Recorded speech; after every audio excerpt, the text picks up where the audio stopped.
I think if I hear you call me Becky one more time, six-pack, I'm gonna pop your tops. All six of them. Who are you?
Hey, this is Matt once again. What about another review? This is a paid request, this time from MegaPorkChopExpress.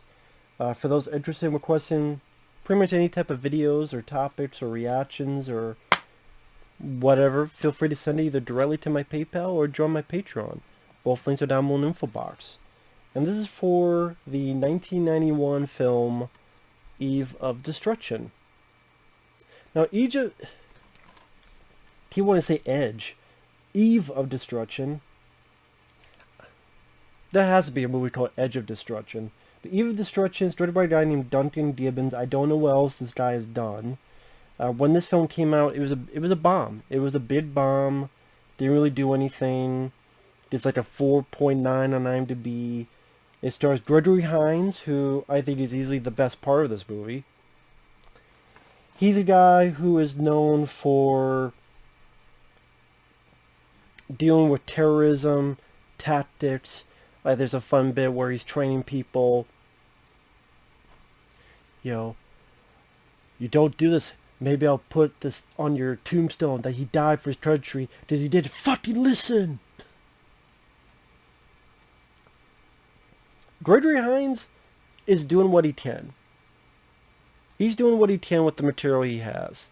As he is thrown into a situation where this android, this robot, Eve 8, who looks like this, is out there going around fulfilling her creator's fantasies and killing people with Uzis and getting pissed off by saying, "I'm very sensitive." Oh, and she happens to be a walking nuclear bomb. Hence the Eve of Destruction. We got this thing in her chest, stomach, it triggers, and in 24 hours is going to destroy like 20-30 city blocks. So Gregory Hines and her creator, who looks the same, because the design of it was based on the creator, Renee Sutenliek. I can't pronounce her last name, I'm sorry. So I'll go with Renee. And Renee did fine in both roles, at least in my opinion. As the robot, she's looking sexy. She's got this nice red outfit on. I can see why guys would be having the hots for her. Oh, it seems like every fucking guy she meets is some fucking jerkwad, chauvinistic pig or whatever.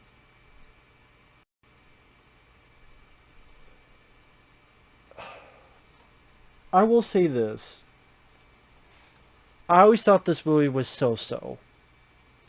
I can't ever say I was a big fan of the film.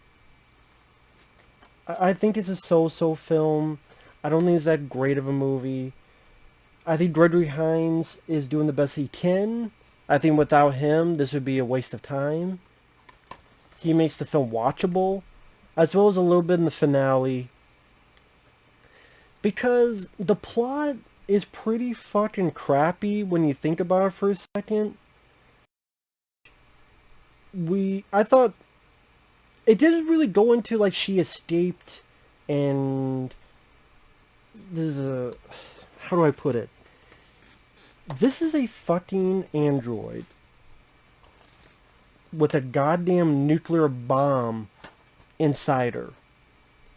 Why would anybody, including Dr. Eve Simmons, let this fucking thing go out on missions with nobody checking, nobody paying attention, nobody keeping a fucking sharp eye on, no fucking off switch, as Gregory Hines would say?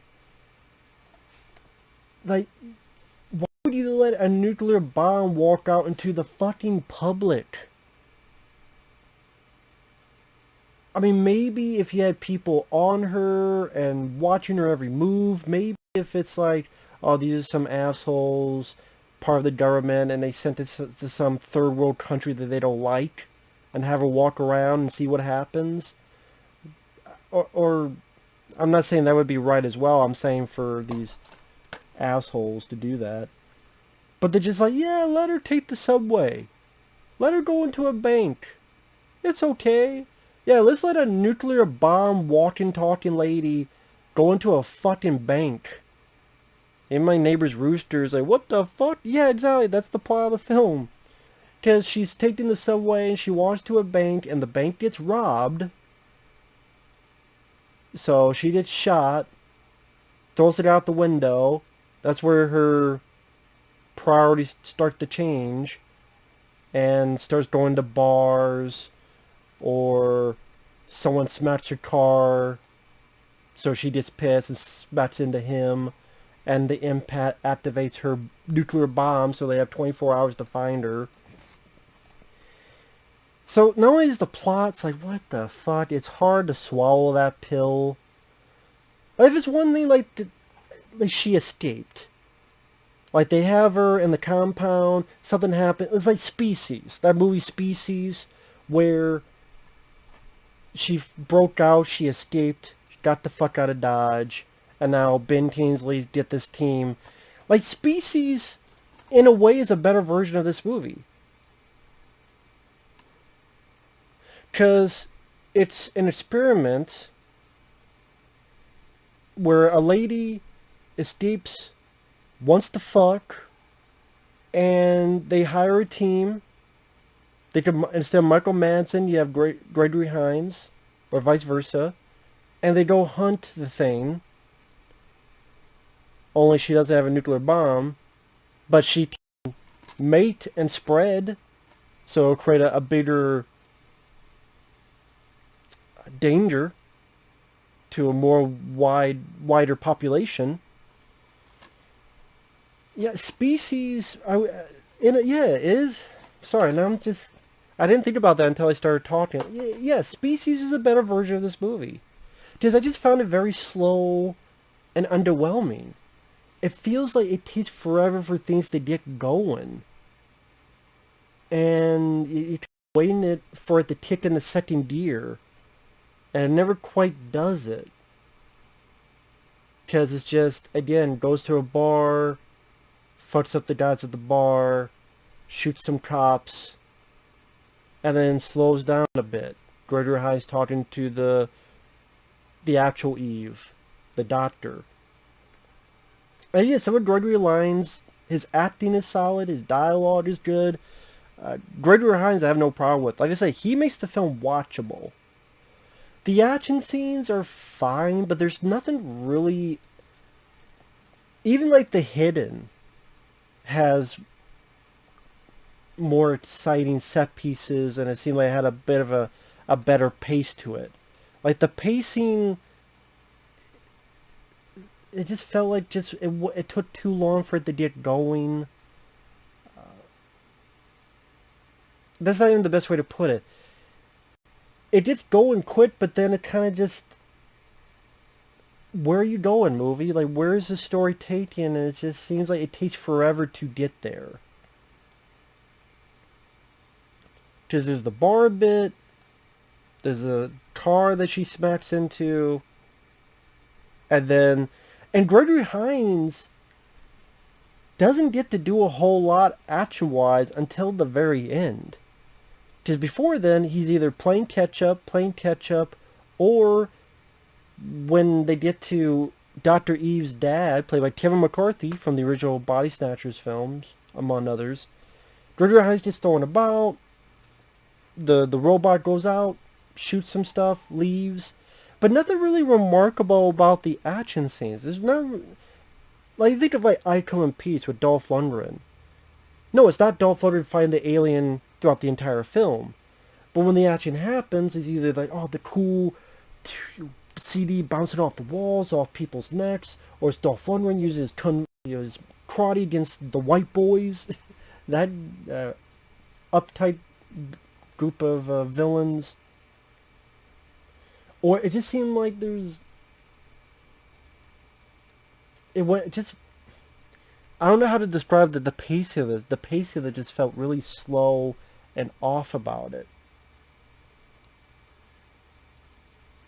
Because like I said, it's okay, the bar bit, the car bit, killing Kevin McCarthy and Gregory Hines just thrown around, and then you get into the finale, where he takes the doctor's actual kid, Gregory Hines chases her to the subway, and finally Gregory Hines gets to do one thing, and he's on the subway, and the shot looks a bit funky, because you tell there's something about either speeding up the camera, or something is a bit off, because you see Gregory Hines on the subway track, and the subway's right behind him, which is a cool idea, but the way his arm moves, it doesn't move naturally. Like, something about I keep saying speeding up the film, but there might be a better term for that. Until he finally shoots the bitch in the eye. Which is a cool moment. It's the moment that all the marketing is based on. Whenever you see him holding the gun, or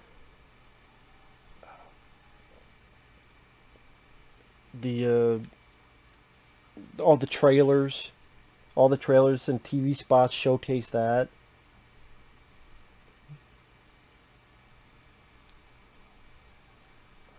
And then he doesn't even finish the job. It's the other girl who gets the other eyeball, and then she's incapacitated for good.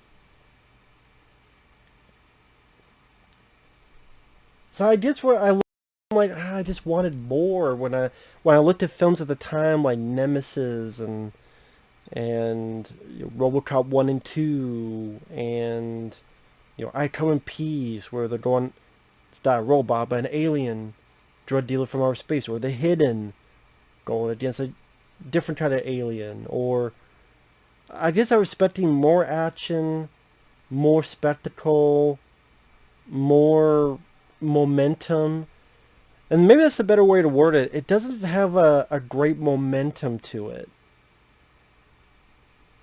and maybe it's the director, because this director, I don't know what else he's done. Duncan Gibbons, and he helped write the film. Do I hate the film? No, I don't. Like I said, Gregory Hines, there's not many movies he had to be the star or the lead. This proved that he was capable of doing that. His lines, his exchanges of dialogue with either the Renee, the Dr. Eve, or others, that was the best parts of the movie. You come with something and don't even have a fucking off switch. But it just, I don't know, just missing that spark that it needed to make it better than a mediocre, okay time waster at best.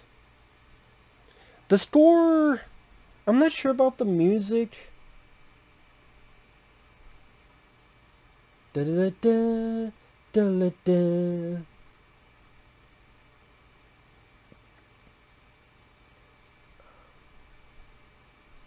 I don't know if I would say the score is bad. It just came off as a bit weird to me.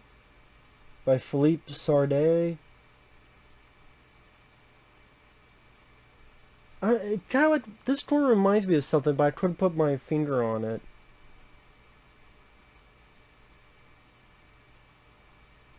I mean, I don't think it has genuine suspense. An original provocative thriller. I don't think it's that original. I mean, unless you've never seen The Terminator. Provocative? Not really. Well, I mean, 4.9 may be a little bit low, but you know, I can understand not putting a whole lot higher than that. I think this is on Blu-ray, and like this only has a trailer on it.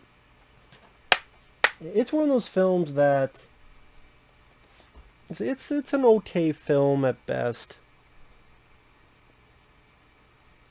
The little bits of action where her firing the Uzi and shooting some cops and blow up a few cars. But it's not a whole lot of that. It's not a whole lot of action. Did not much for spectacle or scope. I don't really feel much of a scope to it.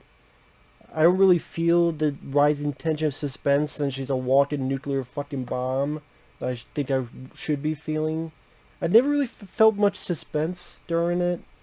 And Gregory Hines, I kind of wish he had more to do physically. You know, gun battles. If this thing can get shot and it might not do much, let Gregory Hines take a few more pot shots at it, and some gun battle sequences, or foot chases, car chases, any amount of chases that Gregory Hines could be. It's like when Denzel, was chasing Russell Crowe, Virtuosity. You felt more of the actual tension and cat and mouse chase. Like Denzel, when he swerves the car, shotgun at Russell Crowe.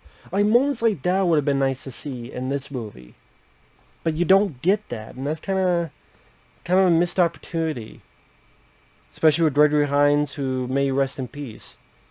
Because like he was in Wolfen, and I thought, man, if Gregory Hines was the star in Wolfen instead of this supporting character, it would have been a better movie. And he got a chance to star in it, and it's worth a watch for him. It's worth a watch for him. And she's not that bad either. So, just the movie itself, maybe a better director, maybe a bit... People say, what about, it's the budget. It had a decent budget for the time. Considering you look at like PM Entertainment films. Like what was the film? Tactical... No, T-Force. Because that was an action film that dealt with androids and stuff. You look at T-Force and you look at some of that stuff. They got some bang for your buck.